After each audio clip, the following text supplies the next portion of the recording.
All right, Larry Krueger with you on the Krueg Show after Giants baseball. Game 2 in the books, and it's the Marlins who get a 2-1 win over the Giants. Pitchers duel today at Oracle Park between Pablo Lopez and Carlos Rodon, and we're going to talk about it. And if you want to chat about it, feel free to jump into the comments section. Welcome to the Krueg Show. We're going to be with you after Giants baseball for post game throughout the season. And in this particular game, the Giants got the win in the opener, and of course tomorrow it's DeSclafani going up against Rogers in the finale. Trevor Rogers on the mound for Miami tomorrow. So that wraps up the series, the rubber game of the 3-game series to start the year. But today it was Pablo Lopez against Carlos Rodon, and there were some good things, there were some bad things for sure. Miami took a 1-0 lead in the top of the third inning when Joey Bart dropped a called third strike from Jorge Soler on a strikeout for Soler. Bertie on third base, who's got a ton of speed. He came home on the wild pitch, and the Marlins had a 1-0 lead. Giants would tie the game in the 5th inning on a Steven Duggar double to left field that scored Tyro Estrada, and that got the Giants on the board, made it a 1-1 ball game. For the Giants, I think the bright spot of the day, without a doubt, was Carlos Rodon. 5 innings, didn't give up a run, 3 hits, struck out 12.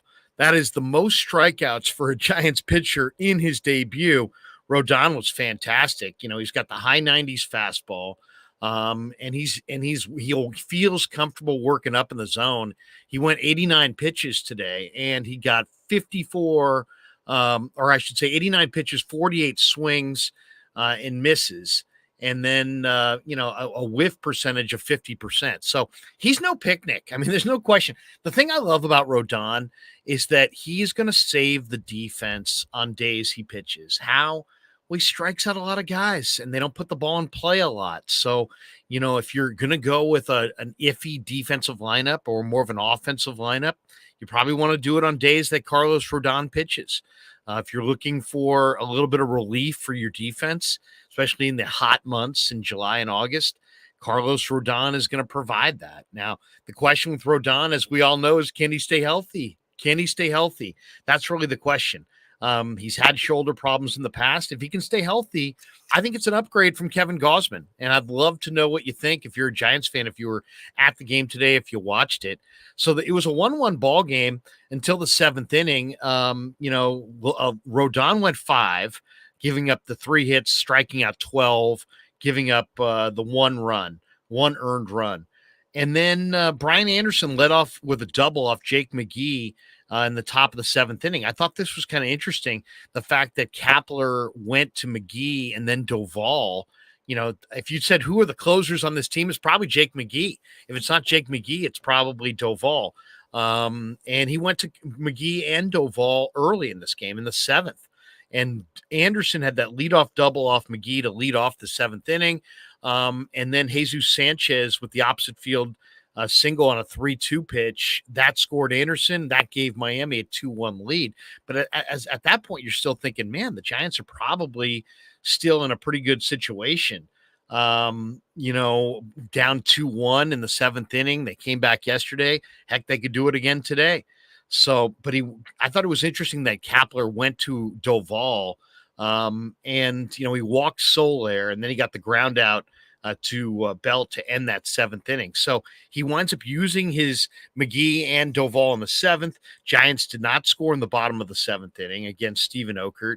Wilmer Flores against Cole Sulser had a double off the left field wall, but ultimately the Giants would strand him.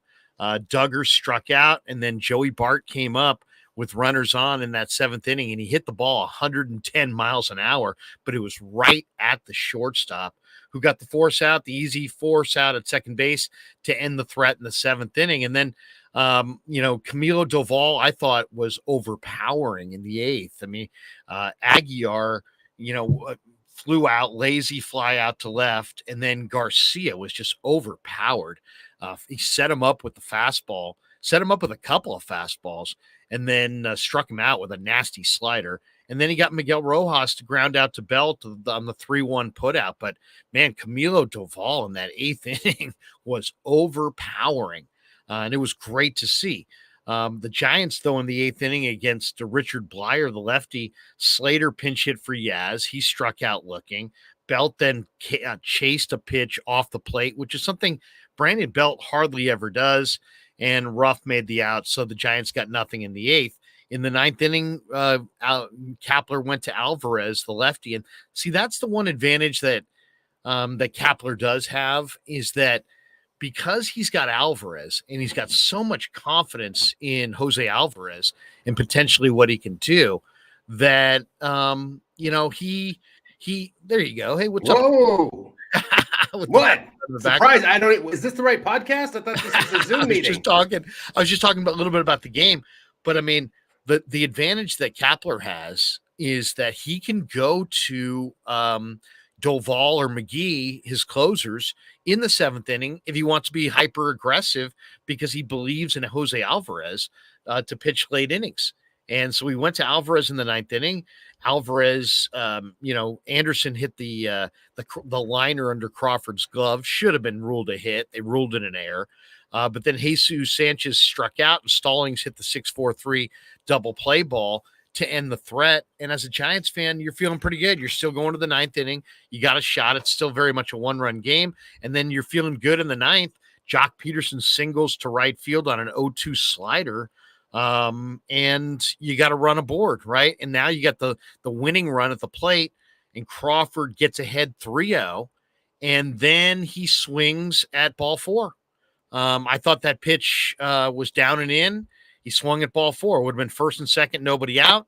Instead, he swings that pitch and then hits into a double play on the next pitch to make it 2 outs with nobody on. Suddenly the rally was snuffed out. Flores grounds out off Bender to end it.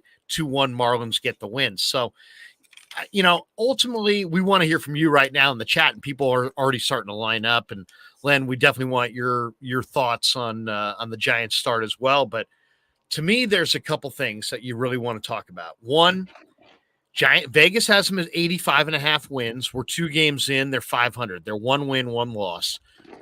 Do you like them over or under that Vegas total? That's one thing we're going to get into.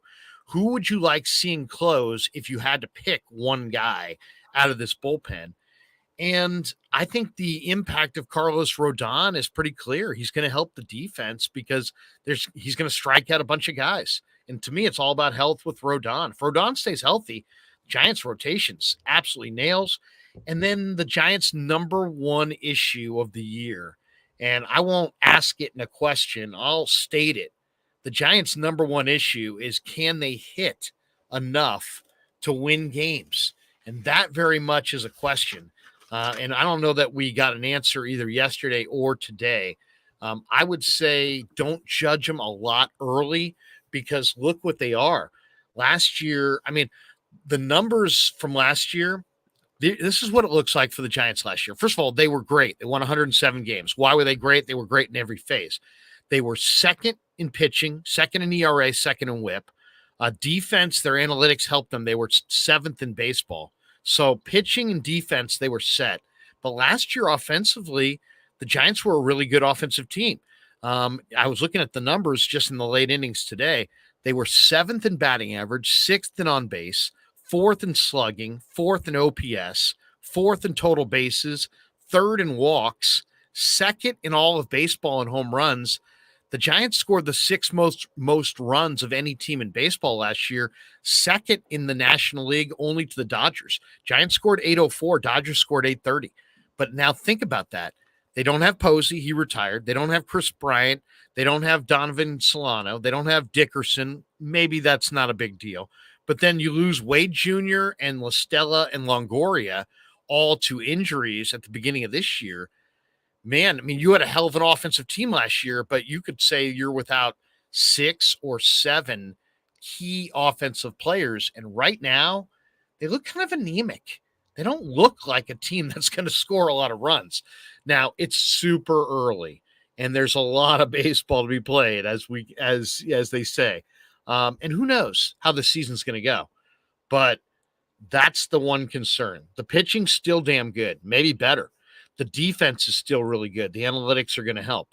The offense is the question for the Giants. I know Marty, who's going to be with me on Monday night for post game, will say pitching, pitching, pitching. But to me, if the Giants hit in 2022, they're going to be a playoff team. But I want to hear from you, and we'll hit the chat. But Len, what'd you think, bud? Kind of a fun couple days, Giants baseball. The beauty of baseball season, Len's more of an Ultimate Fighting fan. So, and we'll talk a little bit about little UFC before you get out of here. But ultimately, it really comes down to, baseball is a different sport because it's daily. And you can't overreact to the wins. You can't overreact to the losses. It's a daily deal, which makes it different than other sports. I thought it was funny yesterday when you, Ned, and I were in the green room before we came on for post game, and we're sitting there before they went the extra inning. We're like, oh, it's not going to be such a great first podcast. They're not going to win. And Ned's like, they could probably come back. It's not over yet, he said. It's not over yet. It's not over yet. Yeah, that was that's like Giants baseball, as you're saying. They'll take you to the edge. You don't just have, they just win with impunity. There is a back and forth. There is a game that keeps going, and you have to make a comeback in the final innings a lot of times. Well, I mean, that's the thing. 27 outs. You got 27 outs, and you might need all of them. That's why you don't give any away.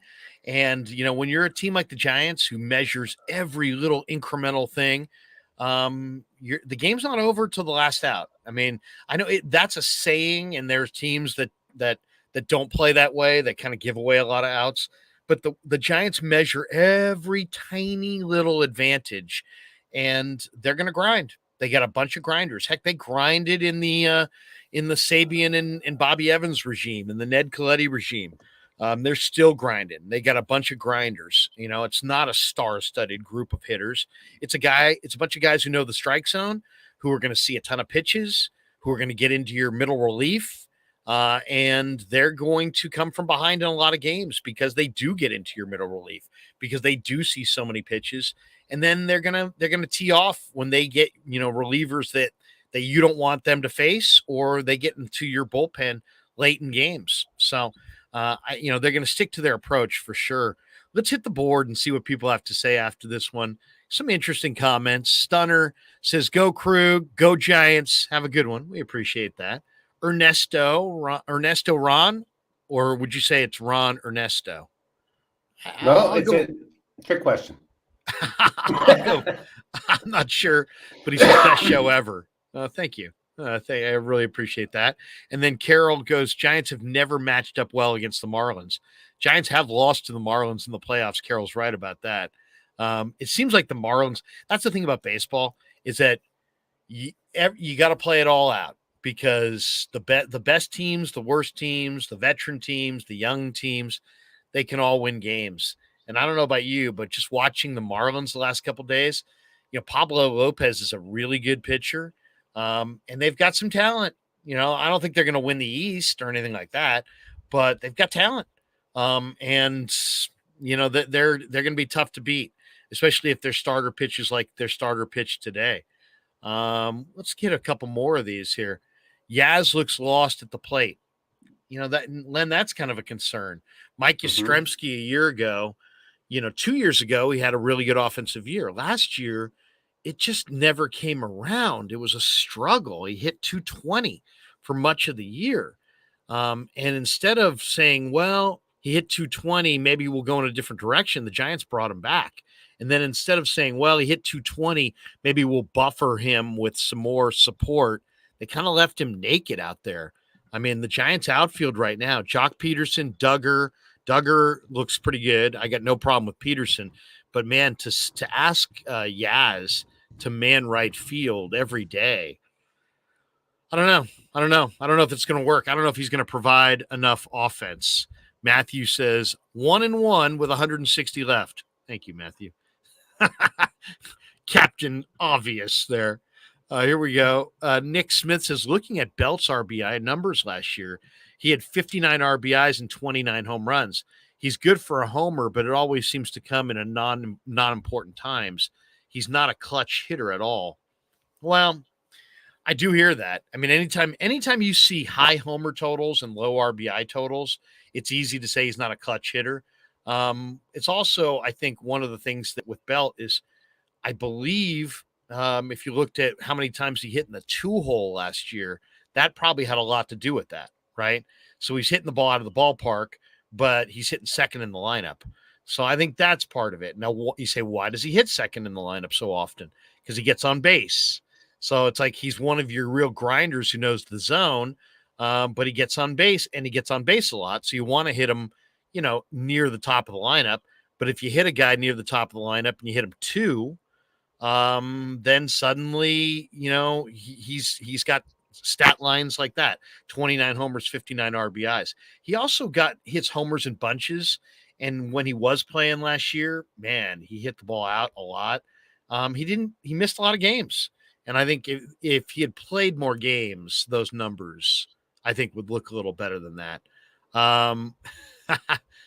We get this one from Kyle. He says, they just can't hit vibes. Side note, Yaz looks lost up there.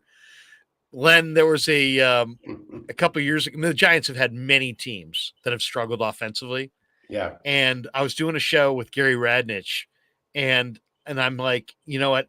Right now, I want you to lean out the window. If you're a Giants fan, I want you to roll down the window and just yell at the top of your lungs, they just can't hit. They just can't hit. And so people were having fun with that. Guys were calling up the show, and they're like, Krug, I'm going to roll down the window right now. They just can't hit. That'd have been funny if everybody poured out of their apartments, right? It's like that. You ever see that TV, that old movie Network, where everybody's like, I just won't take it anymore, whatever. Everybody in the old town yells out the window. I would have loved that kind of response. That would have been cool. They just can't hit. That brings back a good memory. Kyle says, let Slater hit leadoff tomorrow. Trevor Rogers, maybe Slater's in there tomorrow. I think Casali's going to be in there tomorrow. I'm sure Gabe will mix it up a little bit, but it is a little disappointing because, you know what? I always like to count on, keep track of how many games did you pitch well enough to win that you did not win. And now we can start that tally for 2022. It's officially one game. They got a great outing out of Rodon. He struck out 12. He was totally overpowering. He's throwing 98. Camilo Doval was nasty in this game. You only gave up 2 runs and you lost because you couldn't hit at all. That's a problem. And that's one of those things. And it's like, on paper, that is the Giants' problem. Will they hit? Do they have enough offense? I love the addition of Jock Peterson. I thought that was terrific. But the Giants also were kicking tires on Trevor Story. They were kicking tires on Seiya Suzuki, who signed with the Cubbies. And Suzuki had a big day today, from what I heard. So they were looking for more offense. It wasn't like Farhan wasn't looking. But, you can kick the tires all you want. It's like your buddy who's walking. I've used this comparison time and time again, but it's an apt comparison. You call your buddy, you say, hey, how's it going? What are you doing today? He's like, oh, I'm test driving Ferraris. Awesome. I'm thinking about, this morning I test drived a Lambo. Sweet. And then you catch up with him 3 weeks later. So what'd you get? Did you go Ferrari? Did you go Lambo? He's like, nah, I'm still putzing around in a Ford Fiesta. I'm like, what? Something doesn't equate there. I talked to you a couple of weeks ago. You were test driving Ferraris, and you were looking at potentially a Lamborghini. And now today you're still with your old Chevy Chevette or your Ford Festiva or what gives? And I would say the same thing to Farhan. A couple of weeks ago, you're talking Seiya Suzuki. You're bidding on guys like Trevor Story, who got $140 million 6-year deal. And then you didn't get anybody and you're settling with Luke Williams. You're joking, right? So I don't really get the mindset. Now, you don't want to just pay for anybody. I get that. You don't want to just make a move to make a move. I get that. But if you're really looking in the aisle of Trevor Story and Seiya Suzuki, don't you got to follow that up with, that tells me that that you need offense. So that makes sense. What doesn't make sense is you don't follow up with that with any offense to speak of. You know what I mean? So we know you were looking for offense, but then you didn't add any offense. For that reason alone, I'm still, if we'll go to Key Martin here. He says over 85 wins. I think 88. I'm with you, Key. In fact, I would almost be just in total lockstep with you. My one concern is, can they hit? Can they hit enough to win, between 80 and 90 games? And if they don't get, it's I don't care that they didn't get Trevor Story. I kind of like that they didn't get Trevor Story. I wouldn't want Trevor Story's a 240 hitter outside of Coors Field. And the Red Sox gave him $140 million guaranteed. And he's played his best baseball. So I got no problem with the Giants kicking tires on Trevor Story and saying, too rich for our blood.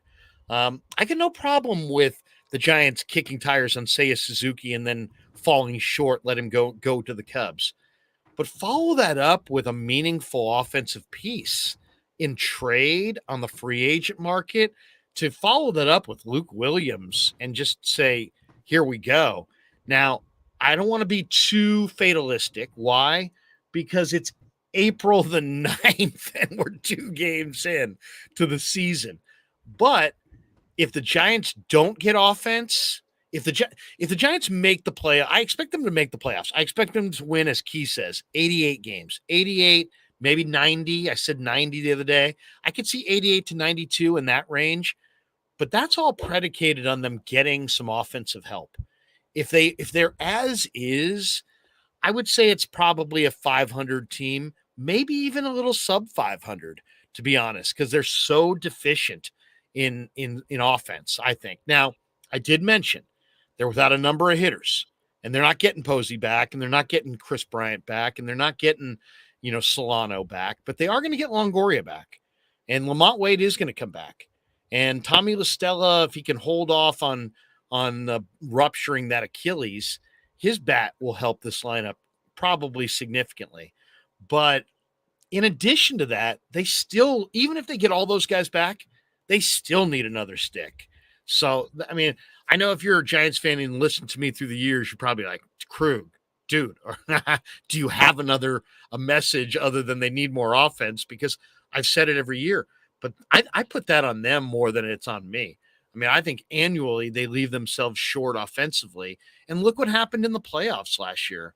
They got in the playoffs, they didn't hit. Biggest game of the year, what happened? They did not hit. So ultimately, I think that's really the story. Matthew says 18 strikeouts total today. I know, ton of strikeouts. Len, you're a casual baseball fan. Does it bother you that baseball has 3 results now?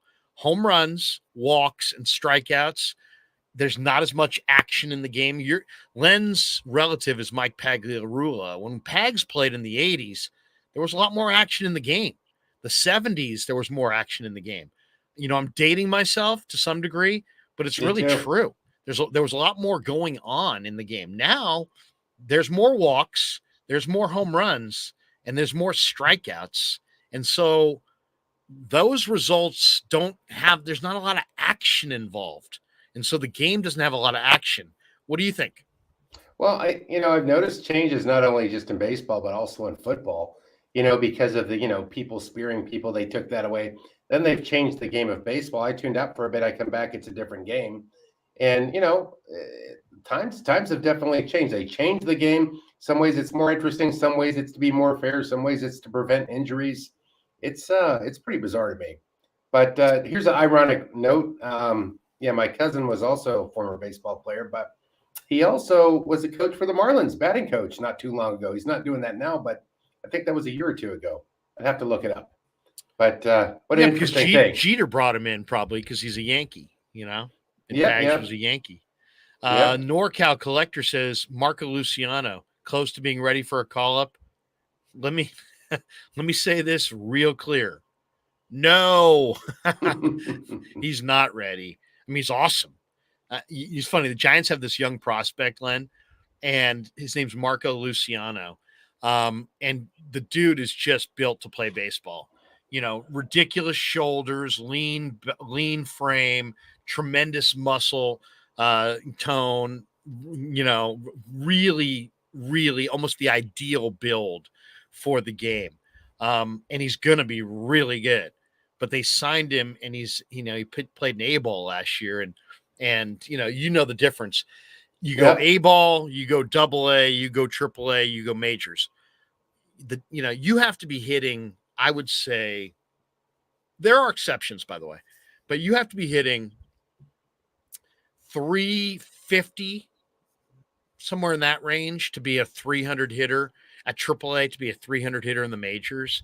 So this is a guy who's been playing A-ball and, now is going to AA. So if he has a bust out, I'd say this, NorCal, if Marco Luciano has a bust out year in AA, I mean, I'm talking about he owns the Texas League. I mean, or Eastern League or whatever. I think it's Eastern League the Giants are in. If he has a huge, huge first half in AA, then you might see him promoted in the second half to AAA, and then you might see him in September at the major league level. That's if he was on the ultra fast track. I don't expect that. I expect a full year in AA in 2022. And I think he'll struggle at times because he's going to be one of the youngest players at that level. He's going to be going up against 22-year-old players. He's going to be 19, whatever he is. He's pretty young. To this day, he's still very, very young, very, very young player. So he's going to be one of the youngest players at his level. And then I expect him to struggle because of that. I wouldn't be surprised if he has to play this year and next year at AA. That's just kind of the way baseball is. He's a stud, there's no doubt. But if he goes and dominates AA this year, he will be the number one prospect in the game because he will be dominating players that are 2 and 3 years older than him consistently. So I don't expect it to happen. But if it happens, they'll call him up in the middle of the year. They'll probably send him to AAA if they have a spot for him. And you may see him in September. And that would be the fast track. Now, what I think is going to happen is he's going to play this year in AA. He's going to struggle. He's going to have some highlights. He's going to look good. He's going to look bad. Then next year will be the year that he starts at AA, finishes at AAA, and you see him in September. So if you said, what's his ETA on San Francisco, estimated time of arrival, I would say it's going to be the September of 2023 is when you can expect to see Marco Luciano. And there's a chance you see him. Oh, go ahead, Len. I was going to say there's a chance you see him sooner, but it would take an unbelievable performance by him at AA this year to be in the majors this year. What were you going to say? Well, you're talking about this AA, AAA getting jumped up, right? I know this isn't my cousin. The closest he did for California was the Padres, but he was stuck in AA for years. And then, he was stuck there. And then the Yankees had one of their third basemen, Nettles, hurt his hand. So might get called out at AA. It seemed like he'd never play in the big league. And next thing you know, he hits 2 home runs his first game. And that's how it went for him. That's how he became locked in. And then he continued with those runs. But he wasn't their main prospect like you're talking about this guy. Anything could happen. Someone could have an injury. He could jump the line. It could happen at any moment, too. That's the random possibility. Not hoping for anyone to get hurt, but that's just how some guys skip the line, right? I mean, it's a good question. Let's pop that in there. There we go. We're having a little slow transmission speed going on. Welcome to the show. It's okay. I'm just gonna take this one down. There we go.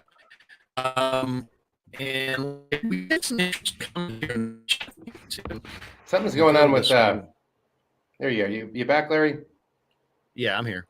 For something happened there, you were getting ghosty and frosty over there, but I just kept talking about, UFC. Oh, here's the question. NorCal Collector says, who gets called up first? Marco Luciano or Elliot Ramos? Now, Ramos, I think, is going to be up here within, I'll say he's here before the 4th of July. How about that? I think Ramos is a monster. Now, I know he didn't have great stats at AAA last year, but man, what I saw of him in spring training, He looked the best I've ever seen. Best I've ever seen him look. You know, Marty says this player, talking about Elliot Ramos, Len. Yep. He compares him physically to, wait for it, Willie Mays. Willie Mays. Well, Marty knew Willie. He knew him. Obviously, nobody's saying he's Willie Mays, but he physically looks like Willie Mays. And Elliot Ramos is I saw him last year. I thought he looked decent in the minors and the highlights I saw, but he still struck out too much, didn't walk enough. There's development there. But man, looking at him this spring, he showed up in Arizona in great shape. He's lean, he's mean. I really expect him to get off to a good start at AAA and him to get the call up soon. I mean, I would not be shocked if he were here before. As I said, my prediction is before the 4th of July, but I wouldn't be shocked at all if he was here a month and a half before that. I wouldn't be surprised if he was here in 2-3 weeks because I think he's that kind of a talent. And now this guy is another guy who's kind of a wild card on this year. Elliot Ramos potentially is a really, really exciting young player with power and speed. And you put him in the outfield, we're talking about Yaz struggling. Well, they're seeing the same struggles, with Yaz that we're seeing. And they're not going to – the one thing that the Giants did last year, Len, that I loved, and Eno Saris made the point with us on the radio last year, and he's totally right. He said the San Francisco Giants – we had him on in September.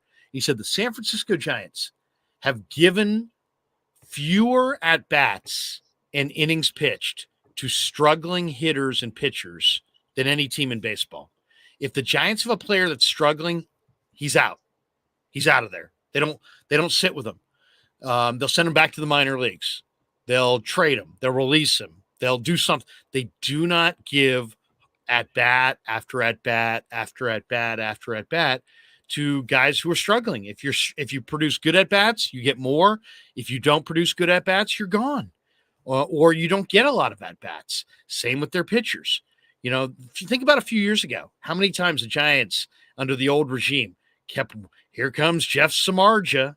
It's like everybody knew he was going to give up 7 earned runs on 9 hits and just get ripped, and they had very little chance to win. But he went out there. They kept sending him out there. Jeff Samardzija.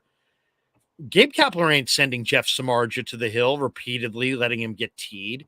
It's not going to happen. He's not that kind of manager. Farhan's not that kind of general manager. They've established a certain caliber, a certain level of depth on their 40-man. They don't need to do that any longer. So they will not be – I'm not saying they're going to cut Yaz, but if he's struggling, guess what? He's going to be he's injured. He's on the injured list. What happened to Yaz? He's injured. Really? Well, not really, but he's going to be on the injured list if he's struggling. And then they'll try to get him right, and they'll play that game a few times. And if they can't get him right, they'll DFA him. That's the way it goes. And that's why, Farhan, the one thing you should never do, and I've learned my lesson, never overreact to an underwhelming looking roster from Farhan Zaidi on opening day, because it's a process. The old Giant regime, it was like they were taking a cruise and everybody got onto the ship, and it was like nobody was getting off the ship until they got to the destination. Farhan, no, totally different deal. Guys are up, guys are down. You play well, you stay. You play well, you're gone. You're hurt, then suddenly you're DFA'd. Look at all the guys they went through last year. I don't have the number in front of me, but it was a lot. It was a lot of guys. So message to Yaz. Get it going, or there's somebody else knocking at the door, and his name is Elliot Ramos. Let's hit the chat. There's a few more interesting ones in here that I think we want to get to. Matthew Mears says Yaz is a sweet swing. He'll get it going. Crawford starting slow also. Crawford is coming off his career year. There's greater. You're giving him greater rope than Yaz. Yaz is coming off a 220 year where he wasn't very good. There's a big difference there.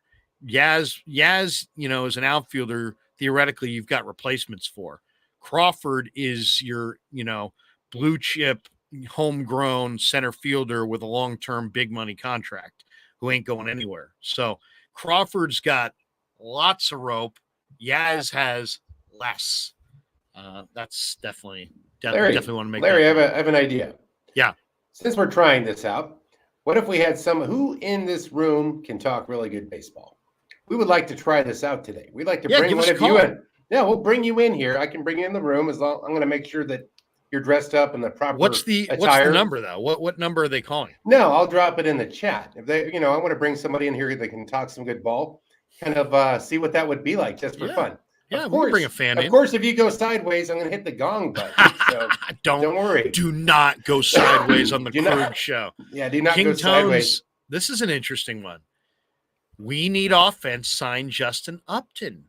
Justin Upton was just released by the Angels. They DFA'd him. He's got a big contract. Everybody and their brother knew he was clearing waivers. Guess what? He cleared waivers. So he's out there. That's an interesting one because, Justin Upton is not old. He's got power. There's a lot of swing and miss in his game. And I think I looked at his numbers the other day against right-handed pitching, and you got to remember 3/4 of the people on the planet are right-handed. If you can't hit lefties, that you still got a shot. You can't hit righties. It's almost time to find out what your next career is, right? Because most pitchers are righties. Justin Upton, I think, was hitting like 204 or something like that last year against right-handed pitching. So he may just be done. But you know what? It's a good name, and it's a switch of leagues, and it's a fresh start. And you know what? I believe wholeheartedly in these giant hitting coaches, and they have a different approach. They've got great analytics. They can help their hitters. Why not? Why not? Because you got to remember this. Justin Upton was making big buco bucks. I mean, 20 million plus. But now that he's cleared waivers, whoever signs him gets him at the major league minimum. So it doesn't cost a lot of money. So why not take a flyer on Justin Upton? Maybe you take him. They took a flyer on Talkman last year. Won him a couple games. Eventually it didn't work out. They had to DFA him. Maybe Upton will be the same kind of thing. Maybe he'll win you a few games, pop a few out of the yard. You might have to DFA him later in the year. But I'll say this. I've interviewed Justin Upton. He's a great guy. And, he's a professional. So it's not like he's a bad guy. If you put him in your clubhouse, he'd fit in great. Guys would love him. It's just a matter of, can he still do it, right? Can he hit? Can he hit enough to play every day in the major leagues? If he can, you know what? He's worth a shot. And now you may not find out if he can until you sign him. But if you ask me, would you be in favor? I'd be in favor. What's that? We get a caller here. Let's see. Who's our caller? Can you hear us, Romo fan 2001? Romo fan. I can hear you. Can you hear me? Romo fan 2001. Welcome. You're on the Krueg show. How are you? What'd you think of the game? Oh, he unconnected. He might come back. Let's see if he comes back. We lost him. That's how you do your calls. Nice. Yeah, that's pretty neat, right? I'd like to start taking some phone calls. Are you kidding me? And we'll have in-person, like face-to-faces with everybody. So we're evolving. Welcome to the interwebs, brother. We got a question here. Giants, Niners fan. Love that. Giants fan, Niner fan, Warrior fan right here. What do you think about Joey Bart? A lot of balls seem to get away from him. Yeah, I mean, let's go back to the first run of the game. That was a swing and a miss. Dropped third strike. Got away maybe 10, 12 feet. And then all of a sudden, Bertie, who's flying down the line at third, scores the run. That run doesn't score. And suddenly it's a tie ball game and we're still playing. So, yeah, I mean, you got to remember this. You had the best. You didn't have the best. You had the very best. And I'm talking about Buster Posey defensively. He was awesome. I mean, Buster is the best. He's the standard. I mean, I don't care if you had an incredible young catcher defensively waiting. Think about the greatest defensive catchers that you can think of as a Giants fan through the years that they've had. Guys like Kurt Manwaring and Mark Hill and, You know, Giants have had some decent defensive catchers. Some of these guys couldn't hit a lick, but they were good defensively. All of these guys take a back seat to Buster Posey. Buster's framing is the best. Buster steals strikes that other catchers don't get. So he's helping your pitching staff. Key situation, guy throws one off the corner. Buster frames it perfectly, brings it back in. Calls it a strike. Joey Bart's not getting that call. He doesn't have the same rep with the umpires. He doesn't have the same framing ability. He doesn't have the same ability he doesn't have the same feel. He's got a great strong arm, and he can throw he's got probably as good or better arm than Buster. And he's got major power in his bat, but he's not Buster. So it is interesting. It's like we're going to talk about that a lot this year. Joey Bart yesterday, hit a titanic home run. Today, his defense cost him a run, Len, and sure enough, people notice. It happens. What can you say? I'm trying to get the callers in here. Oh, one more thing, just to make the show more exciting. We're going to start getting citizen reporters. That's what I call them, citizen reporters. Well, actually, people man on the street, man in the stadium. Man, woman, family, children. It could be a child reporting. I don't know. But we want people that are going to the Giants games. And we get one of our sponsors. He's going to do it. He's at the game. Maybe he had plans for dinner, but Dan Coach Emilio, he was going to, give us a little report live, after the last pitch from the stadium. And I think that kind of gives a little more juice to the Krueg show, Yeah. Key Martin says, they just can't hit. Was a classic. I almost blew out my mic. They just can't hit. Look, they don't hit. They don't hit. I think the volume's up on it a little there. In the front, it's on the front. Yeah, like you're popping it like you never usually pops. Like look at the front. I see the levels through my camera, and it's going boom, boom, boom, like Larry's in the red line. Is that any better? Maybe a little bit better. Is that a little? Here we go. Here we get a talker here. Oh, there we go. Hey, what's up, guys? Tony D. What's up, Tony D? What's up? I like that Giants hat. What's going on, man? Yeah, thanks, Larry. It's a treat to finally talk to you. I've been listening to you since back in the Sports Phone 680 days. Dude, thank you. Late at night, man. I think I messaged you on Facebook a few months ago to saying it's like therapy for us, the Giants fans, sometimes listening to you and kind of, when we're feeling like tense about it. So thank you, man. I was curious. I became a Giants fan in 1986, Will Clark's rookie year. I was about 7 years old then. Great year. When did you, I know you're a San Francisco guy, born and raised. Yeah.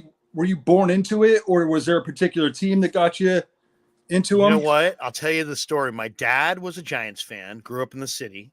And so he took me to a game. I think it was like 74, and it was, I'm 4 years old. I was born in 70. Bake McBride hit a triple. And in the 70s, guys had huge hair. Yeah. And the batting helmets that only went no ear flaps. And he hits, we're sitting right behind the first base bag. He hits the first base bag. Helmet goes flying. Hair is bouncing. Ball's in the gap. Speeds around to third. Slides in. And just that moment, it was like a Friday night game. And from that moment on, I was just hooked, man. Just hooked. Absolutely hooked. Yeah, Giants baseball. All the way. And I'm an A's fan too. I mean, I live in the East Bay, so I've raised I take my kids to A's games too. And Townie's a good buddy of mine. He's Mr. A. So, I root for the A's too, but it's a distant second. A's. Yeah. I don't hate the A's either, but Giants by far number one. And it's nice now we can say we've seen championships, because there was a time there, man, back in the Sports Phone days where I was like, I'm never going to see a title. Right. So great was of the three, 10, 12, 14, did you have a favorite? Larry, I think the first one, just because, like I said, one, we never knew it was going to happen, especially after the heartbreak of 0-2 against the Angels. I mean, that was crushing. And then just to have it 2010 happen. I mean, I was with my buddies. We were like crying, and we're like, we're going to the parade. So it was just, it was like a huge weight lifted off of Giants fans, shoulders. And then to get the two more on top of it, it was amazing. It was amazing for us. So now we're just trying to get back to the top of the mountaintop, right? I don't know how you feel, but I have total confidence in Kapler and Farhan. Yeah. And I didn't know what to think. I'll freely admit, when they were hired. I didn't like it just Right. because, I mean, I didn't dislike it because I knew that Bobby Evans and Sabes were, you know, making the wrong kinds of moves. I mean, you know, trading Brian Reynolds for McCutcheon. I mean, Yeah. that was a killer. But I didn't know about Farhan, and I thought, oh man, I don't know if this is going to work. And then I really didn't know if Gabe and his kind of intense. He's so intense, you know. I wasn't sure if Gabe and this super young staff was going to fly with the veterans, but man, these people are very prepared. And we talked to Crawford at the end of the year. I talked to Chris Bryant, talked to a bunch of players last year, and they were like, it's not that we didn't get info in the other years. We got, you know, statistical info, but they made the point that the info that they're getting with this year, with, you know, the current coaches is so good. Their analytic information is so good that they've won over the veterans. And so, man, if Crawford believes, why wouldn't I? Right? If those guys believe in these coaches, all the players like Crawford and Belt, these guys have rings, and none of these coaches have rings. And for them to buy into the Justin Veeleys and Dustin Lind and all these and the analytic approach, and here's more information and do it this way, for them to buy in tells me that they're convinced that it's going to work. And how can it look what they did this year or last year? Yeah, absolutely. You're nailing it, Larry. You know, 107 wins, it speaks for itself. I mean, and Farhan's pulling out guys we've never heard of, Lamont Wade Jr., et cetera, right? Guys you never even would consider, and they're winning a ton of games. So I'm on board. I'm sold. Totally. Farhan and Gabe, we're good to go. I mean, I really, and honestly, after watching Rodon pitch today, like, what'd you think? So glad. Oh man, I'm so glad they signed him and not Gossman. Oh, I know. I was over. I mean, you could see the second half of last year, Gossman was starting to trail off. Right. And he wants big money, lots of years. We can't be doing that anymore. Right. Oh, so no, that was, you know what? That was the best move of the offseason, because they moved from 5 years at $22 million to 2 years at $22 million. And you know what? I bet you, and you know, here's the thing about baseball, and I don't want to say the guys aren't motivated when they get the money, because that's too negative. Right. But let's be honest, we all respond better. It's human nature to respond to somebody dangles the carrot. You know what I mean? When you have total comfort, you're going to relax a little bit. You're going to ease off the pedal. And giving Gausman, I mean, think about it. If Gausman takes 5 starts this year and goes, elbow twinge, I mean, imagine if you're the GM. I mean, the franchise is dealt a serious blow by that one little thing. Now, I mean, Rodon's had shoulder problems, but if he gets hurt, okay, it's 2 years, $44 million. Yeah, it's not as big a deal. I completely agree. You know, and with MLB guaranteed contracts, you know, it's not like football where you can let guys go. Right. And that can just really hamstring your team for years to come. So, no, I'm on board, Larry. I trust them. I want to give them, you know, a couple more years. You know, I think that we're on the right track. And there's tons of, you know, they're saving a ton of money right now. So who knows, midseason trades, end of the year, or maybe a big free agent this offseason. But, you know, they're competitive. We just got to get to that next level. I'm with you. We need a little bit more offense. A little bit more offense. And, you know, they have pieces that they could move, you know, and I'm, you know, and that now is probably not the time to do it. When I saw Jose Ramirez was on the block, I was like, oh my God, you got to try for Jose Ramirez. But then he re-signed. And the Pirates still may move Brian Reynolds. Like if the Giants had Brian Reynolds right now, I think they're, you know, 95 type win team. And I think he's the kind of player that would really vault them up. So like I would move a Hunter Bishop for a guy like Brian Reynolds. I don't know that you could get Brian Reynolds for Hunter Bishop, but you know what I'm saying? It's like, it's just what? Look at this. We got somebody here. Hey, Larry, great to talk. I'll sign off. Thanks, Tony. On there. Thanks, guys. Good to see you, man. Take care. Romo fan 2001. How are you, Hey, man? Larry, how's it going? It's great to talk to you. It's going great. I like that. That background you got going there. Oh, thanks. I appreciate it. That's just all the stuff we collected when I was in the Air Force and traveled overseas. Nice. So you a big Giants fan? Where are you shouting to us from? I'm originally from Tracy, but I'm living in Galt right now. Nice. I dated a girl in Galt once. It's off 99. Oh yeah, yeah. I Right dated off a girl in 99. Galt. That's right. I went there to her house, and she's like, come over and meet my family. And I'm like, all right, where's Galt? She's like, it's off 99. So I was Yep, going right to off Sac State 99. at the time. It's still a small town, which is right between Lodi and Elk Grove, and it's still pretty small. So you still have that nice small town feel, which is not so bad. I used to joke her. I say, hey, how's the booming metropolis of Galt? Yeah. So what's on your But, mind, man? Did you watch the game today?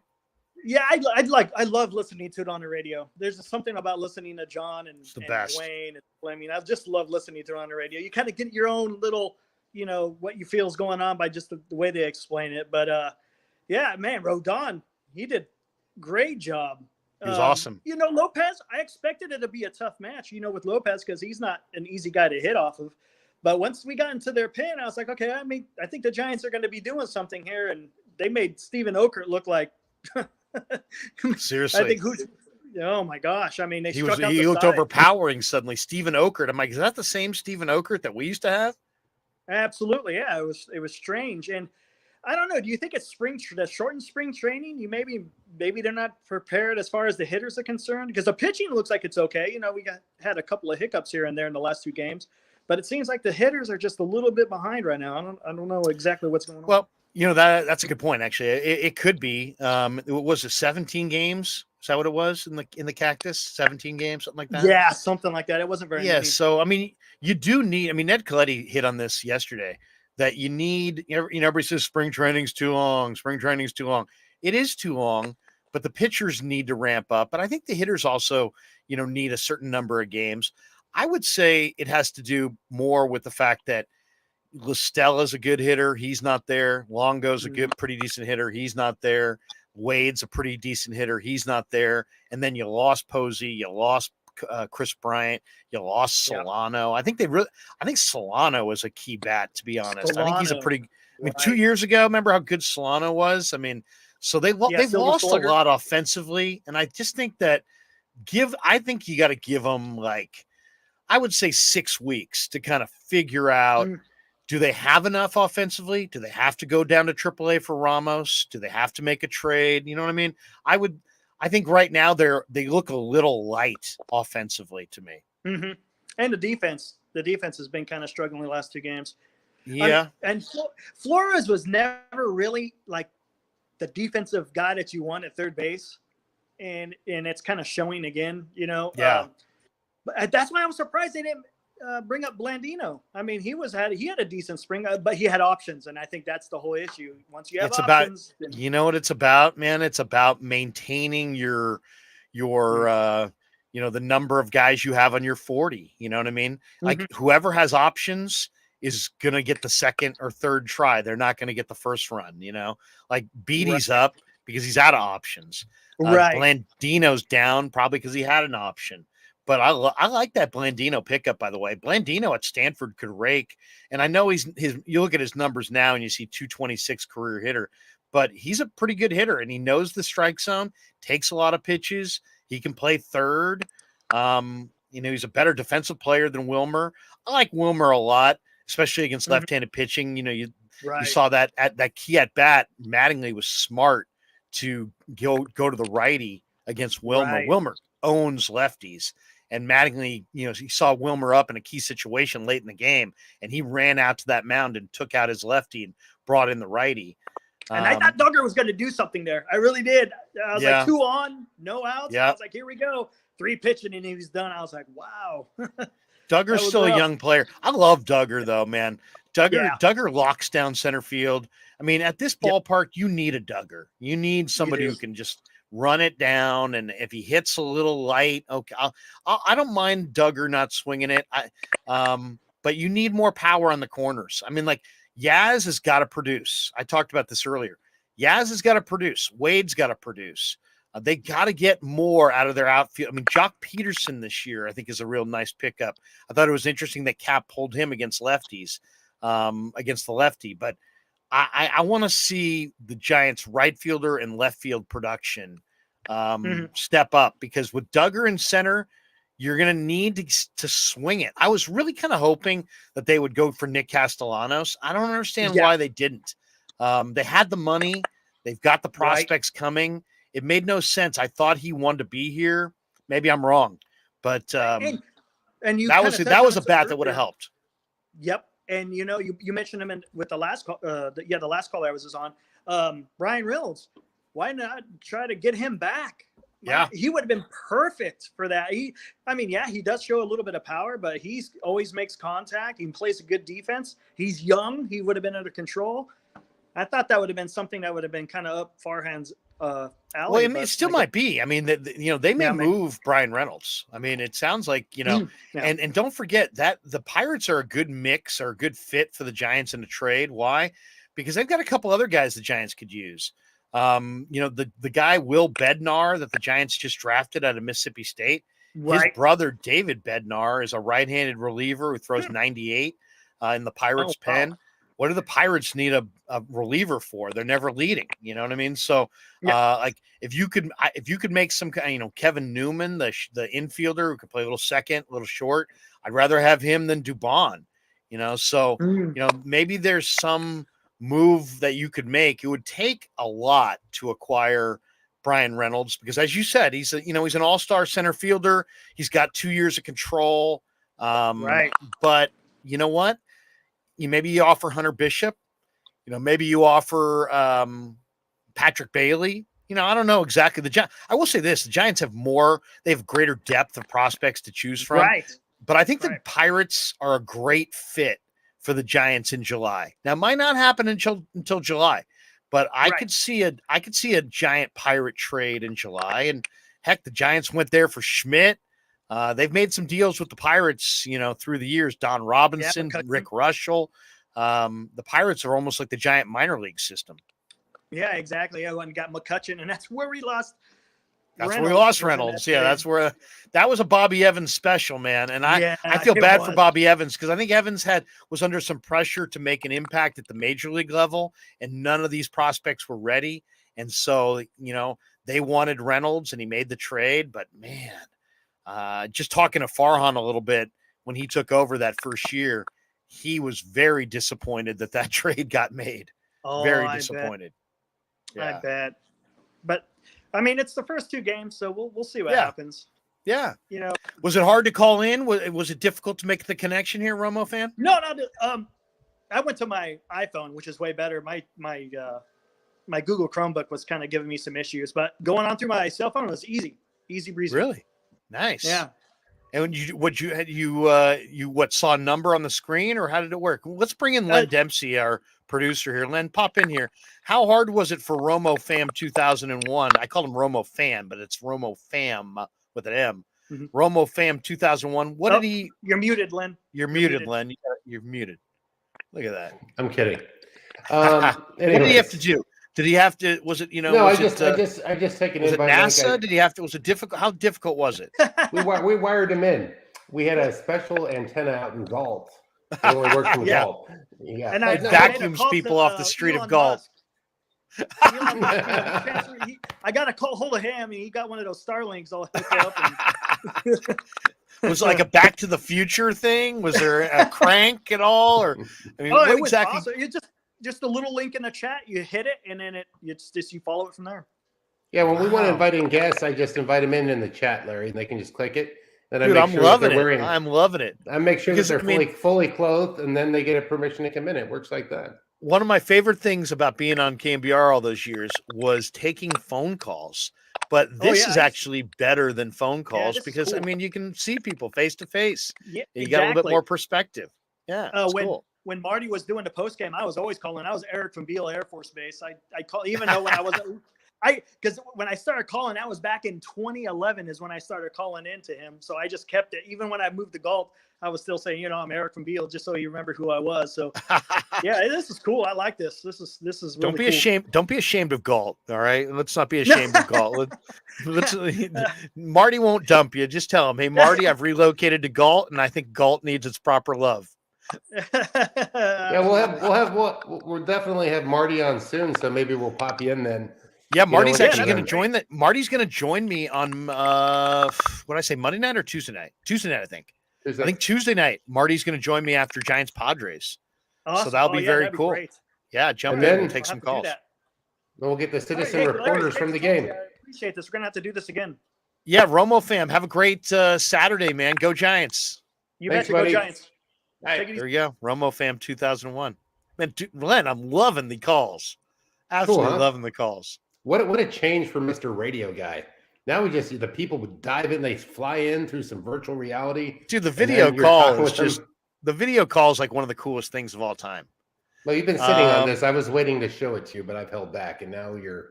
Oh my goodness! Trevor Rogers related to our Rogers? No, I don't believe so. I believe Tyler Rogers' brother is Taylor Rogers, isn't it? Isn't Taylor Rogers and Tyler Rogers are related? Trevor Rogers and Tyler Rogers are related? No. I'm looking at my 12-year-old as he's entering the house. He has the secret answer, maybe. I don't know. Larry, we gotta get on. We gotta take care of our buddies, and he's actually going to come on the show soon. But let's take care of Dan and Coach Emilio over here. Well, that's right. Dan Coach Emilio. First of all, let me get the Trevor Rogers related to Tyler Rogers off there. If you're looking at the bottom of your screen, you see our good friend, our newest sponsor, Dan Coach Emilio, and he has a company called SecureMoney.com. He's a retirement planning specialist, and he's a great guy. He's a big Giants fan, big Niner fan, big Warrior fan, and he can help you today. Give him a call, 925-628-9966, or check him out online at SecureMoney.com. So, obviously, as we all know, we're living in uncertain times and there's a lot going on in the world, and you need to make sure that you have, somebody who you can trust handling your retirement, and you want to put your money where it's safe for your retirement. Dan's got over 25 years of experience. He's born and bred right here in Northern California, and he can help you get an immediate 10% premium bonus on your principal retirement account. He can also help you by talking to you and getting an idea of what your retirement goals are. Everybody's got different goals for their retirement. So give him a call right now at 925-628-9966. Operator standing by. Actually, I don't know that, but Dan will be there. He's at the What's game. that? He's at the game. Yeah, he was at the game. That's right. He was at the game today, so he's probably not going to answer. But make sure you're putting your money where it is secure. And once again, Dan's a good friend. He's a great guy. And if you want to get a sense of what he's like, we actually did an interview with him. And if you go to the Krueg Show channel on YouTube, you can look for our interview that we did with Danny, and you can hear him in his own words. He's a great guy. And he's a retirement planning specialist, and his website is SecureMoney.com, and his number, once again, 925-628-9966. All right, that is Dan. And then we also have our other sponsor, Casey Bateman, the owner of Telmetrics, and Telmetrics.co, not .com. That's not a misprint on the screen. It's Telmetrics.co, Telmetrix.co. And let me tell you a little bit about them. They're a company that uses computer vision to meaningfully extend the physical therapy clinic and enhance the capabilities of medical professionals to inspire positive outcomes. That's what we always want when it comes to our health. We want a positive outcome. And Telemetrics provides a platform for outpatient rehab therapy services, both in clinical and telehealth environments. And it's a new technology, and it will enhance and support rehab therapy professionals who specialize in improving musculoskeletal conditions. So if you're an orthopedic surgeon, an occupational therapist, a physical therapist, a chiropractor, using Telmetrics can improve your patient's experience and much more. So what do? Go to Telmetrics.co.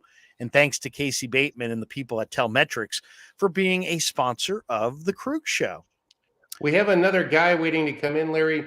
Quick shot on Telmetrics. There's some great people. So if you're an orthopedic surgeon or a chiropractor or rehab specialist, this is for you directly.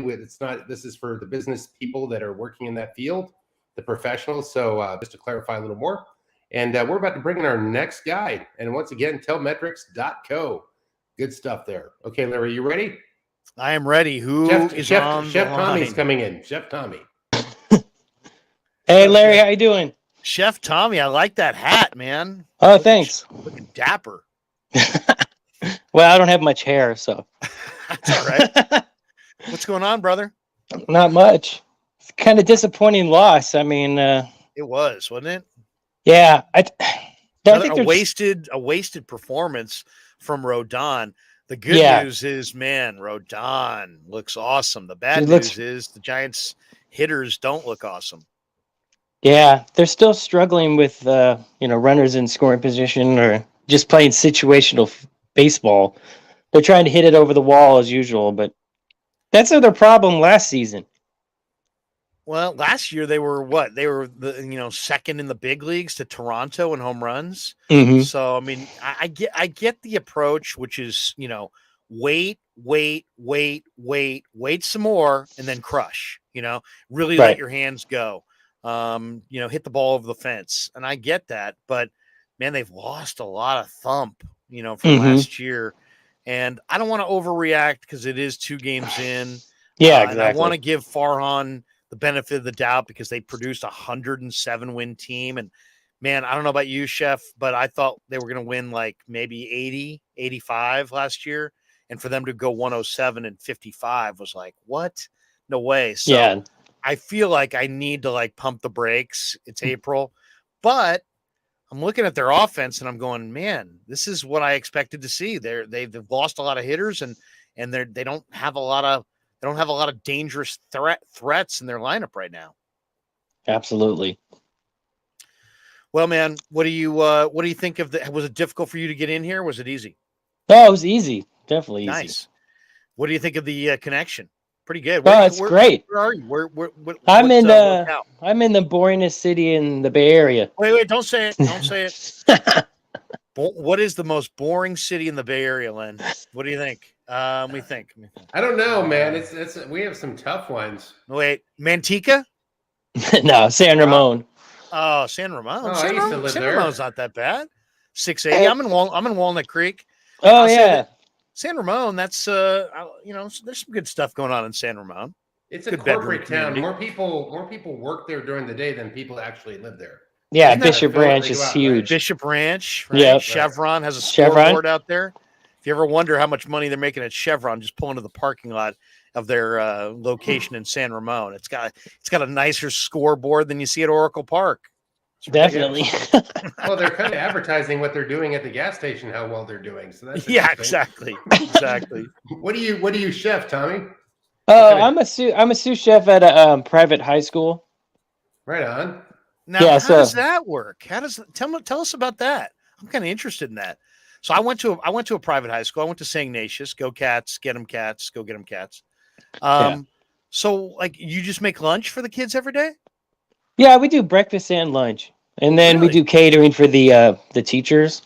Nice. So it's a Monday through Friday type gig, obviously. Yeah. How long you been doing it? Well, I've been in the industry for about 10 years now. Okay. Do you ever have your own restaurant or ever work in a major restaurant? I work at a few restaurants, but it's not real.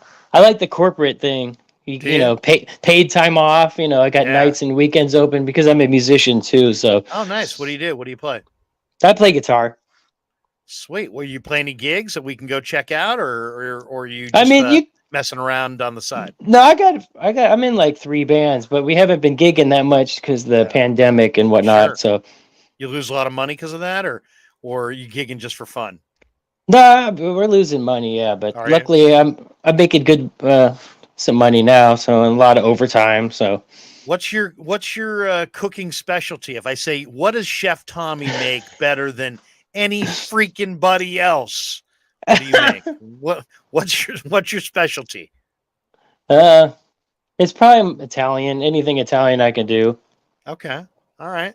And what do you make for the kids every day? Is it set? Do they have a set schedule and you get no peanut allergies and all the? Oh yeah, we don't serve any nuts whatsoever on campus. Right. Yeah, you kidding me? Kill somebody who's serving nuts these days. I don't remember anybody in 1975 having a peanut allergy, but that's a different discussion for a different day. Exactly. What do you typically make them at the school? Like what's breakfast at school? And first of all, these kids are getting breakfast. Oh yeah, must be a nice school. What does tuition cost at this school? I'd say I think it's like $20,000 a year. Wow, for high school. High school? You said? Yeah, high school. Wow, it's bucks. It's worth it though. You never regret the money you spend on education. That's for sure. Exactly. I mean, we used to just think it's scrambled eggs, bacon, sausage, potatoes, and then we do some like breakfast burritos and McDonald's style sandwiches, of course. But it's way better than McDonald's. Every kid at the school eat breakfast and lunch there, or is it just certain kids? I'd say maybe like 2/3 of them. Okay. Because some of them bring their own lunch or go off and eat off campus or whatnot. Very cool. Very cool. So, see, look at that. Look at the interesting Giants post game. We get to do the chef interview. That's pretty cool. We're digging that. Exactly. Well, go ahead. Sorry. Yeah, if anyone wants to hear music, it's Tommy Huxley's Blues Avenue, and then I'm in another band with my wife, Live to Love. So it's all on Spotify. Len, can you type that into the thing so people can see that? I'll bring it on sometime. I can't pour it in right now with the way we're set up. Oh, okay. I'll be ready for that next time. Today we're breaking ground, actually having people come in the show. That's true. Older men playing with. We're just pressing buttons. Things are happening. Dude, Chef Tommy, I love it. We will. Good luck to you with your gigs. You got a final thought on the Giants on your way out here? I mean, it's 2 games, so we don't want to overreact, but at the same time, it's like there was a lot of us that kind of thought they weren't going to hit, and then watching them today, it's kind of like, you know what? This is what I expected them to be, a team that pitched well, that defense was kind of hit and miss, but that offensively they're a step beneath what they were a year ago. Yeah, I just want the bats to get together, and I was a little disappointed with the bullpen. They gave up some runs, especially yesterday. It was terrible. And well, Doval, it's funny. Doval is interesting because it's like he has better touch and better belief in the slide piece than the 97. The guy throws 96, 97, and yet he looks like he doesn't really trust the fastball. Like he stays out of the middle of the plate with the fastball.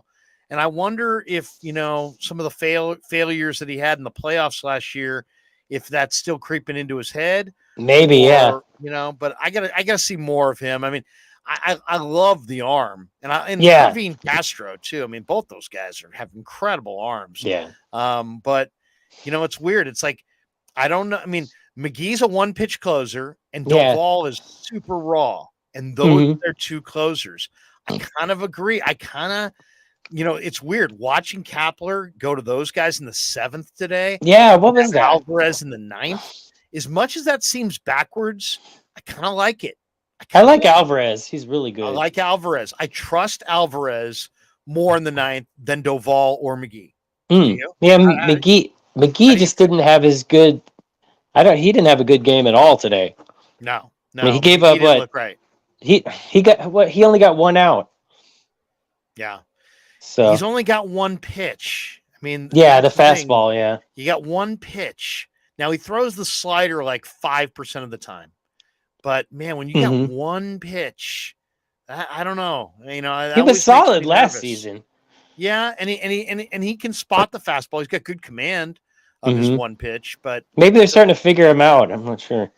Well, maybe there's a little bit of that. I will say this: 2 years ago, when he was with the Dodgers and he had a great statistical year, they spotted him. The Giants really used him a lot. Yeah. So true. They may need to spot him a little bit more. And you know what? If what they did today is the game plan, I'm cool with that. I'm okay with Doval and McGee in high leverage spots, but maybe not the 9th, and then give Alvarez the 9th, because I just feel like Alvarez can, he's got more things he can do with the baseball. He still has pretty good command. He's pitched in some big situations. He seems a little bit more unflappable.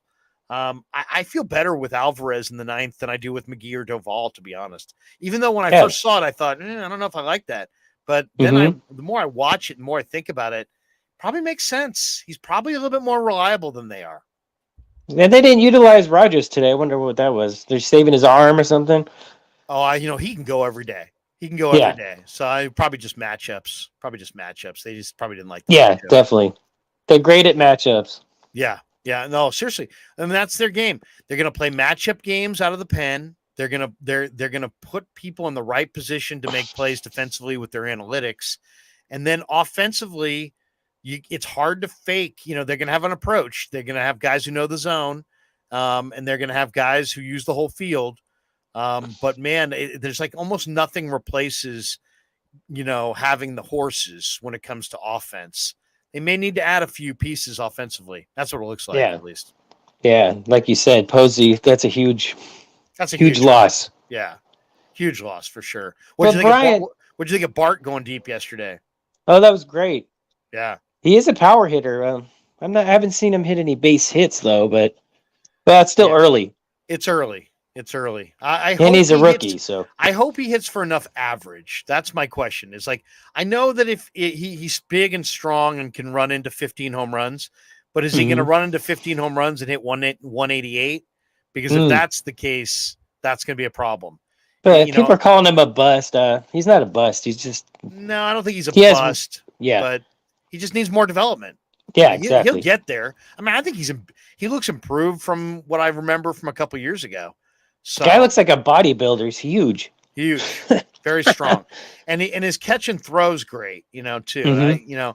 That's the one thing about Buster is that Buster physically wore down every year in the heat of the summer. I get the feeling that Bart might not wear down as much because he is so he is so big. True. And Casale, I guess Casale is going to start tomorrow. And look, last year they had an unbelievably great record when Casale started. Yeah, he's a veteran. He could be a starter on any team. If he hit a little bit more, he would be a starter on a lot of teams because he's got decent power. Power. I was pleasantly surprised by Casale last year. Me as well. Yeah. All right, Chef Tommy, man, enjoy your Saturday. Thanks for jumping in here. We really appreciate it. And it was great talking to you because I've been listening to you for years on KNBR. So, well, man, we're here after post game, and when the game ends, if you want to talk about it, just pop into the Krueg show, and we'll be doing this after every game. Will do. Keep up the great work. Thanks, you guys. Man. Chef, be well. We're waiting for Dan might be popping in here. It's just texting him. Really? So this is the round robin. You're loving this. You're like, I'm never leaving this show. Let me hit some of the my social environment. Start while we're waiting for him. I'll go see if he comes in. Yeah, Michael Rodon on the chat. Need to get Luke Williams in the game tomorrow. Okay, that's interesting. Luke Williams is the rookie, or not rookie, but he's the new Giant, long-haired guy. I heard him say that he's most comfortable at third. So that's another one. If Flores struggles defensively, maybe they can give Williams a look. Tony says Rodon is better than Gausman. That was very clear to me. Let's hope he stays healthy. I think that's really the key. Rodon has got a long injury history, and him staying healthy is not a guarantee by any stretch. Michael Rotter says Dubon was on the bench where he belongs. Wow. I don't want to be over, here's the thing. Anybody who knows me knows I'll rip if I need to rip, but I hate being super negative in April. Why? Because it's so early in the year and it's like ripping, it's a marathon, but man, that Dubon base running play yesterday was pathetic. And he is just a horrendous base runner, I should say. Just really, really bad. Matthew Mears, I knew it was coming. Here it is. It's one game, Larry. Thank you. That's like the coverall in any baseball discussion. You'll talk about something, you'll get super revved up, and then all of a sudden the next person, it's only one game. Thank you. I'll be here all month. Matthew says Marlins have good pitching too. All right, thank you. Carol Tieso said, who threw a donation our way yesterday, says last major free agent hitter was Barry Bonds. Let me think about that. I would say maybe Ellis Burks. I'm an Ellis Burks fan. Don't forget Burks. Burks was signed in 2000, but I hear you. Matthew says the minors are beefed up. Well, there's no question. The Giants have a better minor league system than they used to have. This guy says, King Tone says, how about Alexander Canario? He went to the Cubbies in the Chris Bryant trade. He was the guy that I was trying to tell people had Sammy Sosa-like bat speed. Canario really looks scary, but he's also a Cub. So he's coming up. He might be coming up, but he's not coming up for the Giants. We've got this one here. How he says, King Tone says, I meant Luis Matos. Matos, I think, is maybe the Giants' best looking prospect. And when I say that, I'm saying best. Like, I don't think he takes a back seat to anybody, really. But he's another guy. Hasn't played in AA, hasn't played in AAA. You just can't do that. We've got this one, Larry. Are you worried yet? Am I worried yet? No, I am not worried yet. I am absolutely not worried yet. Here we go. Let's see this one. Stunner says, nice job, fellas. Thank you. Have a blessed rest of this Saturday. And to both of you and to all in the chat, go Giants and go Dubs. Ciao for now. There you go. Look at that. Look at that guy. Dan Coach Emilio. Fresh from the game. Giants hat, maybe. Are you got Giants hat and shirt? I did. Or jacket, windbreaker. Yeah, I forgot my long sleeve today at the game, so I picked this one up at the game. It was a glorious looking game on the tube. What was the weather like in the yard? That was beautiful. A little bit of wind as usual, but it was nice. I was in my shorts. I'm always in shorts, even if it's cold. What did you think of the performance? I thought Rodon looked fantastic. Yeah, he was fantastic, and Lopez for the Marlins was pretty tough too. I mean, at one point, I think it was the fifth inning before they finally got to him.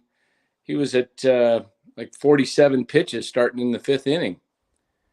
I mean, Pablo Lopez is a good pitcher, no question. But I thought the Giants would score a few more runs off of him. We were just talking about the offense and the struggles of the offense. Yeah, I'll tell you, here's where I think where they're really hurting right now. And they're going to have to really battle and get through April and not be too far back of the pack, because they're really missing Wade, La Stella, and Longoria. I mean, last year, you look at the guys they have out there right now, they're capable, but there's nobody really on the bench. Once you go to Slater, there's nothing left. That's what I'm saying. They're very, very thin. I mean, they're paper thin. If they have, I don't think they look horrendous right now, but I'm just thinking as the season plays out and you have even just a normal number of injuries, you're going to be looking at an awful lot of minor league guys, unless they have some prospects coming up that are going to be ready to step in. It's just they're in a kind of a weird spot right now. Yeah. It's weird that I was saying before, they bid on Trevor Story. They talked about Seiya Suzuki, but then they didn't land either, and they haven't necessarily replaced those guys. So they're in a little bit of a weird spot. Because it's like, I don't want to rip them, Danny, because I really feel, one, I think Farhan's the smartest GM I've ever come across. Two, I think Gabe Kapler's a really good manager. Three, they are relatively rich prospect wise and dollar wise, so they can make deals. It's not like, there's nothing they can do. No, that's not true. They've got money to spend, and they want to go sign somebody. They want to go take on some big contract from some team that's not going to be very good. They can do that. They can make a trade. They've got prospects. So, you know what I'm saying? It's like, it's not like, oh my God, they don't have any offense and they won't be able to get any. But right now, man, they look thin and they look like a team that's going to struggle to score 5 runs. Yeah, they look a little thin right now. As I looked around the field, watching the ball game, I thought, as I looked around, I said, Crawford's an all-star, Belt's potential all-star. And that's really it. And then you look at Belt and Crawford, they didn't play much in the spring. Belt only got 9 at bats. So, he's still just getting his timing down. And then, Crawford, he didn't play too much in the spring. So it's and Solano. Let's be honest. This team misses Solano. I think that's another bat that we talk about Bryant and Posey, but man, I mean, Donovan Solano was a really solid right-handed hitter who knew the strike zone. Rebel 4444 says trade for Mullins. He's talking about Cedric Mullins of the Orioles. Yeah. I mean, that's another guy. He's kind of like Brian Reynolds. I mean, terrific player, borderline all-star, but what's it going to cost you? And it's probably too early in the year to even consider that kind of a thing. Yeah, it's early, but I mean, you look at the team with LaStella out and Belt just getting his timing. He's really having to get, just pick up the strike zone, seeing live pitching. Those guys are used to working the counts. And LaStella works the count and drives that pitcher's count and get into the bullpen early. And, I think when LaStella comes back, I could probably see him being a DH. Estrada has got good range at second. LaStella, he's coming off that Achilles, so he's not really going to probably be able to move too well around at second base. I'm expecting tomorrow they're facing a tough lefty in Rogers. I'm expecting this kid Williams to be in there, and whether he's at second and they move, I'm thinking they might put Ruff in left and Slater in right, and possibly put Dubon in center, put Williams. Tomorrow, Dan, is going to be really interesting because think about it. Posey, righty. Bryant, righty. Longoria, right-handed hitter. Solano, right-handed hitter. Those are the guys that typically would drive your offense in a game like tomorrow against a tough lefty. And now you're asking a lot of Ruff. You're asking a lot of Slater. You're asking a lot of Flores. And you know what I'm saying? It's like those guys are solid, but they're not stars. They're asking a lot of Estrada. Will they sit Crawford tomorrow against the lefty and play Estrada at short and play Luke Williams at second? Or will they play Luke Williams at third and maybe move Wilmer over to first and put Ruff in the outfield? They got a number of ways they can go, but man, once again, I mean, they don't have that right-handed batter that makes you go, oh, wow, that guy, that guy's going to have 3 hits and a double or something. They're a little thin there.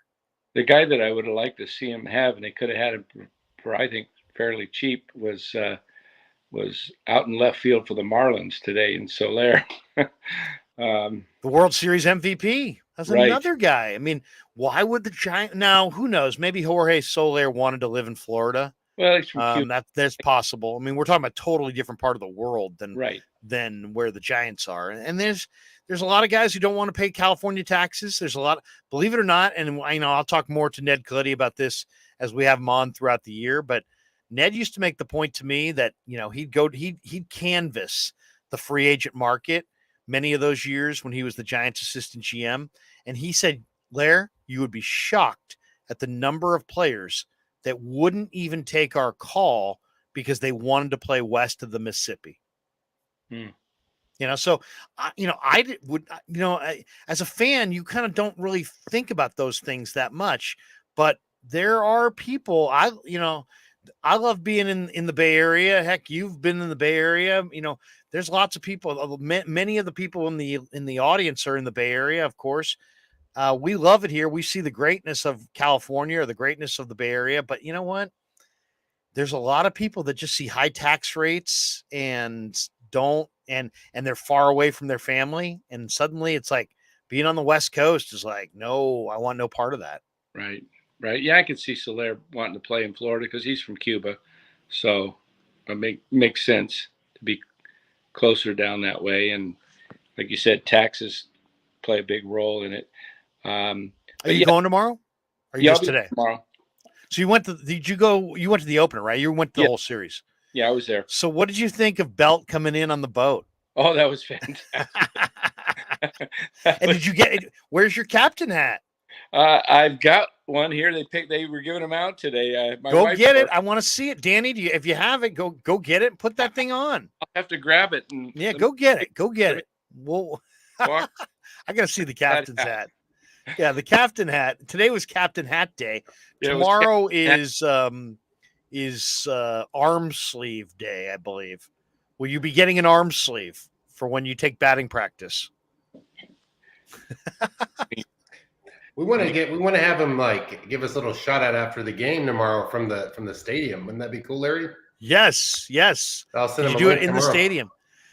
Giants Niner fan says time for a regular Larry Sports Phone segment. He says you'll double your subscribers for sure. Let me put my. There we go. Oh, there we go. Yes. Hey, that's money. That's the captain. Dan's got a little captain in him. Arr. So now, how many people got those? That was quite an entrance yesterday, and then he gets out and runs the mound. It's just hilarious. Yes. Just good time though, huh? Good time out there. Good crowd. What was the crowd like today? To 39,000, just under 30. Yeah, it was pretty much. But it seemed yesterday was unfortunately, they lost those 2 games to the lockout with the A's so yesterday there was a first time using a new system for the concessions, and the computers were all messed up. They weren't used to them. Oh, really? Some glitches early in the year. They were all shut down. They lost a lot of money yesterday from concessions. Really? Oh man. Yeah, today it was simple. Yeah. What do you now? What's the Dan order? Do you go 1850 crab sandwich? My wife had the crab sandwich yesterday. Yeah. Is it still 1850 or have they upped that bad boy? It was 1950 yesterday. 1950. Yeah. And then Len, I can see Len laughing in the other room at the 1950 crab sandwich. Well, that's a pretty that's a lot of Dan Coach Emilio for a crab sandwich. Yeah, but it's good. It's incredible. I mean, it's big enough for pizza. It's huge. It's big enough for 2 people. Yeah, $10 a slice for pizza. But what do you go with, Danny? Do you go pizza? Do you go? See, here's my thing at the game. If you said, "What do you want for dinner?" I'm barbecuing. You invite me over, Danny, for a barbecue, and you're barbecuing, and you got dogs, and you got burgers, and you got like Polish, you got brats, you got the whole grill. I'm going burger probably. But when I'm at the game, you say you could have the greatest looking burger of all time. I don't want it. I want the Polish. I want a brat. I want a dog. You know what I'm saying? I don't know. When I'm at the game, I don't eat a lot of hot dogs, but the game, I want a dog. Yeah, I agree. And one of my favorite dogs is right before I get into the stadium. I get the bacon wrap dog. Do you go with the bacon wrap on off the street carts? Look at you. You're not afraid. Grilled onions and the pepper. Smells so good. Yeah, it smells so good. And it's what does that run you? What do they want for those? $8. Okay. Yeah. And you feel like you're helping somebody out, right? Yeah. Yeah. Because they're out there, they got their business. Yeah. It's a great little thing. Yeah, I like the carvery down the left field line. Now you're talking my language. Yeah, the brisket. Oh wow. Oh yeah, go with a little brisket. Maybe load it up with some horseradish.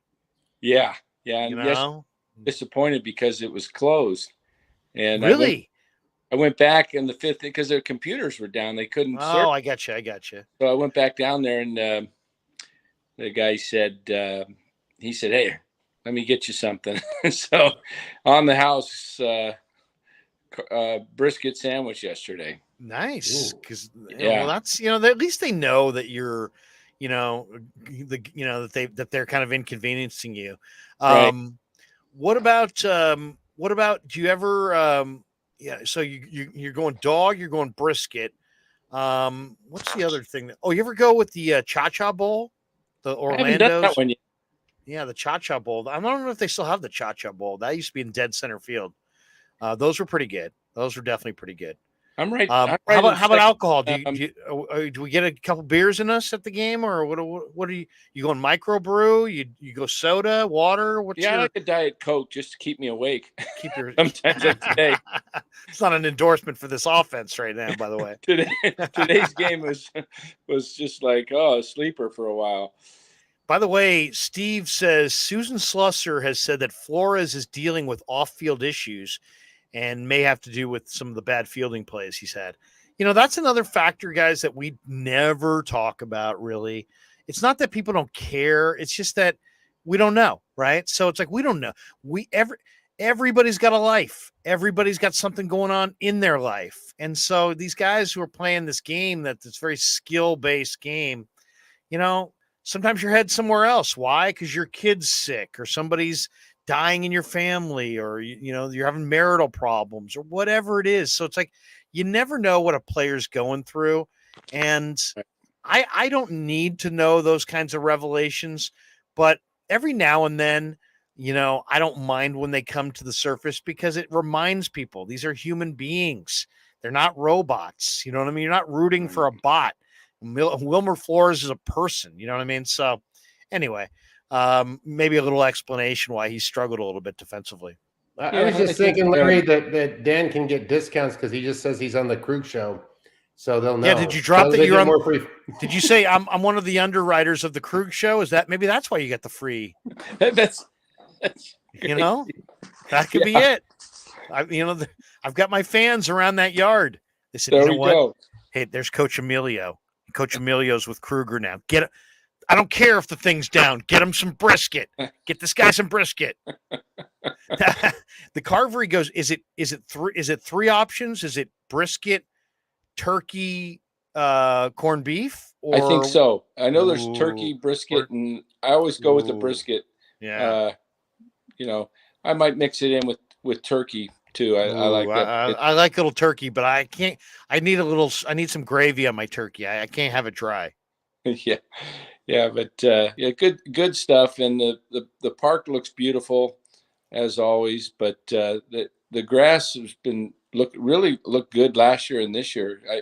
I've seen it in the past where the outfield kind of starts to get spots and stuff, but the grounds crew has done a really good job and keeping the park beautiful. One thing that's a little different this year, I noticed in the past years, they're really going. Seems to me, I haven't heard. Journey, Don't Stop Believing this year. Maybe they feel like it's played out. They were playing Don't Stop Believing in the 7th, right? And then they were playing when the lights go down in the city in the 8th. Correct. And then maybe they're looking for a new routine. What are they playing instead? They're playing. They're not playing the Baja Men Who Let the Dogs Out, are they? No, none of that. There's a lot more upbeat. It just even the walk-up songs sound. Everything's like geared toward the younger crowd. It seems like. Yeah, it's funny that you said that because I noticed that yesterday in the pregame. It seemed like the music was like this kind of like jazz or something. It was like it didn't seem there was something different about yesterday. Now usually it's Krueg and Kipe out there, and I think it was Reynolds, but Reynolds did a phenomenal job as she always does. But the music was different. I noticed that yesterday. The music was different yesterday. It was a little bit more of like I don't know, maybe salsa music or jazz or something. It was different. DJ, a young girl out there in center field doing DJ Umi or something like that. Okay, maybe that was it. And she's rocking it almost feels like a Warrior game. Danny, we got this one from Giants Niner fan. There we go. Turn my mic on. Then he was silent. Giants Niner fan says Fenway Park has the best street dogs. The streets are covered. The streets are covered in peppers everywhere. Have you been to Fenway? I have. Recently? Yeah. No, it's been many years. It was back in 2002, I think it was. Okay, so you've been there since I've been there. I went there in '97. For a Roger Clemens first start back there. with Toronto, and I sat in the left field bleachers. And Fenway is just not the left field bleachers. The right. It was the right. I guess it was right center. Maybe, yeah, right center. It was the right center field bleachers. But Fenway Park is awesome. What parks have you been to, Danny? Well, I've been to all the California. You've been ones. to the Bob in Arizona, Chase, or whatever. Been there. Dodger. Been to Fenway. Petco, San Diego. Yeah, been to San Diego, and the old Jack Murphy Stadium. The Murph. Been to the Big A, of course, Dodger Stadium many times. Have you been to the Big A since they made it Edison Field and they kind of redid it? Yeah. It's not bad. It's not bad. Yeah. It has a Disney feel to it, though, doesn't it? Yeah. I've always wanted to just take a summer and go to all the stadiums. It'd be a fun tour. Just you know what? I had a buddy in college, and him and his buddy did a summer tour, and they went to every, they were college students, and they went to every park in the country. Right. I mean, it was pretty cool. At that point, I think the newest one was Camden Yards. Have you been to Camden? I have not. No. That's a great one. Boog's Barbecue, and my brother and his family went there last year. Camden Yards is a jewel. Have you been to Denver? Been to Coors? I haven't been up there either. No, I've driven outside of it, but not forgettable in the summer. Pretty forgettable. Nothing great. Have you been to Old Comiskey?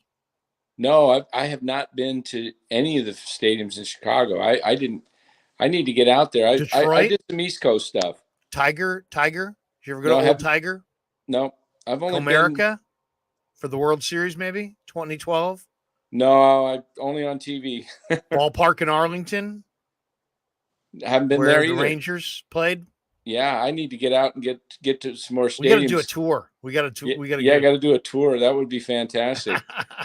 Yeah, I'll tell you the ballpark. So the Giants. I mean, it seems like to me the top. Giants top ballpark. Pittsburgh's got a great ballpark. And of course, Camden Yards is another great one.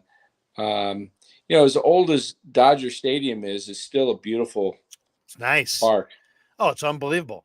You know what I love about Dodger Stadium? You can drive right to your level. The parking lot is a circle. It goes around. By the way, Frank McCourt sold the team, but still owns the parking lots.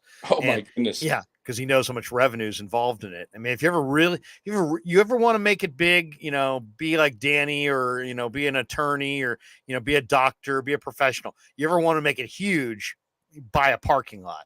Yeah, I was thinking that today at Red Java. That's where I park.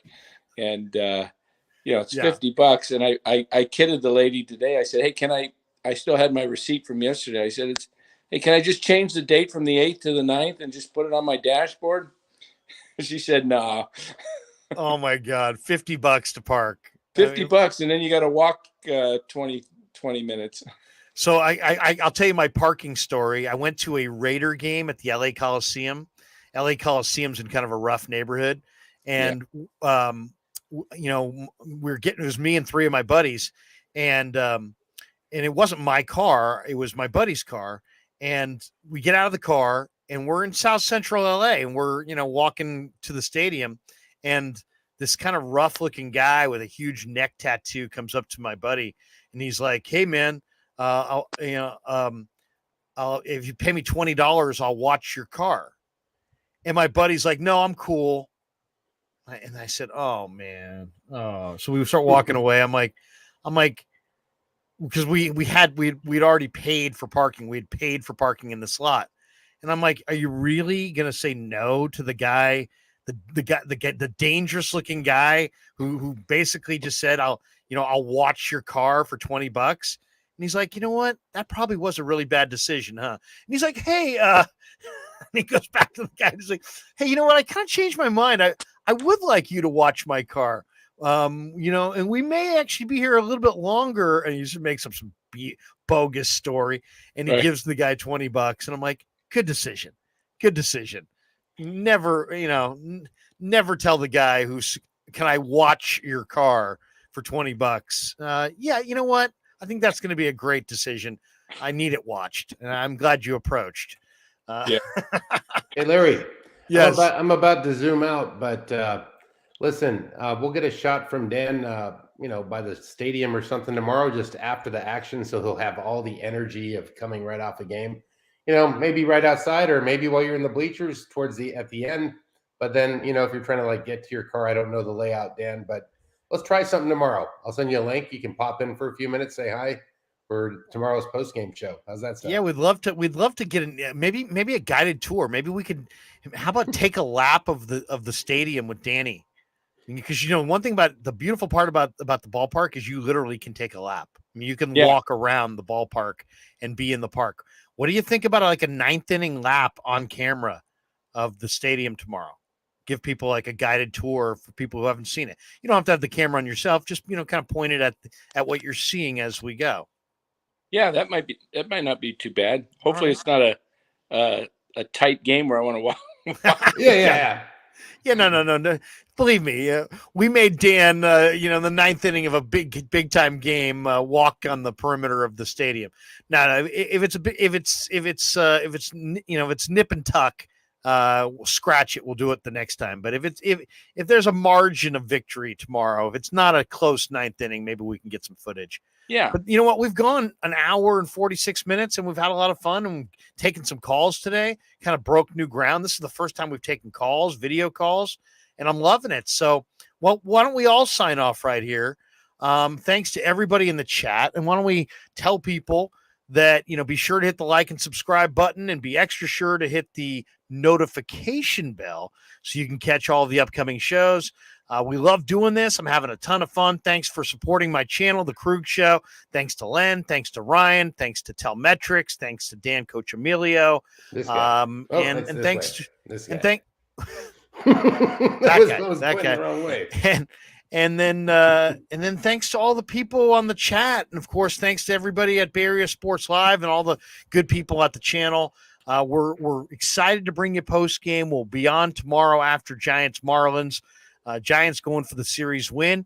Danny, have a great Saturday night. Enjoy the ballpark on Sunday. And if we don't talk to you tomorrow, have a phenomenal weekend, rest of your weekend. If we do, we'll see you tomorrow at the yard. Excellent. All right. Thanks for coming on the show, Dan. All right. Hey, good. Thanks. Good to see you guys. Guys, take care. Take care. All right. Bye-bye.